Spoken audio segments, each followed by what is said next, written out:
Nous allons apprendre les chants de la lettre S. Chez les alphas, la lettre S est le serpent. Le serpent est un alpha de la famille consonne. Il chante S. Il sort de son domicile avec un sifflement strident et il s'avance sur le sentier tel un serpent à sonnette. Le serpent n'a peur de rien. Enfin, presque. En effet, lorsqu'il se trouve entouré de deux alphas de la famille voyelle, il n'arrive plus à siffler. Il est timide et il se met à zozoter comme son cousin le zibulus.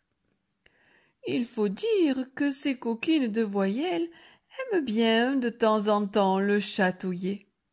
Du coup, voilà le serpent qui zozote comme son cousin zzz lorsqu'il est entre deux voyelles.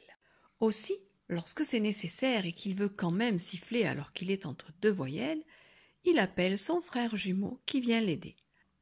Lorsque son frère jumeau est là, il n'est plus timide et tous les deux sifflent ensemble. Voici quelques exemples. Prenons le mot dessert et le mot désert. Ce n'est vraiment pas la même chose. Manger du dessert, ce n'est pas manger du désert. Être dans le désert, ce n'est pas être dans le dessert. Voici le mot case et le mot casse. Une case, ce n'est pas pareil que casser quelque chose. Voici les mots coussin et cousin. Mon coussin, ce n'est pas pareil que mon cousin. Voici les mots poisson et poison. Manger du poisson, ce n'est vraiment pas pareil que manger du poison. Alors pour résumer, le serpent siffle et parfois, entre deux voyelles, zozote. Regardons quelques exemples de tous les sons du serpent. Lorsqu'il est au début des mots, le serpent siffle toujours. Salade, sucre, semaine, soupe. Lorsqu'il est au milieu des mots, le serpent siffle aussi.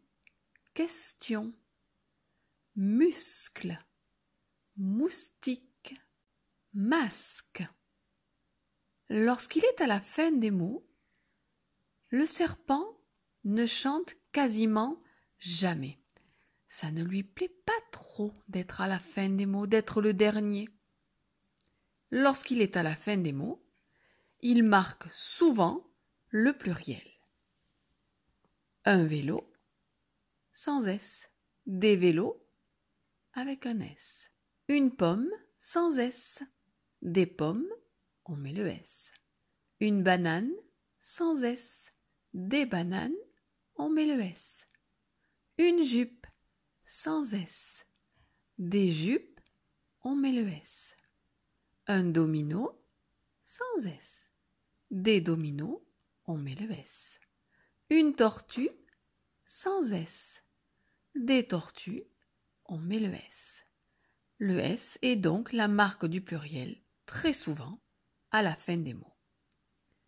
Pourtant, il y a quelques mots où le S est à la fin et il ne fait pas la tête, il chante. Un os, une vis, un ours. Le serpent n'a plus de secret pour vous. Grâce à lui, vous améliorez votre lecture.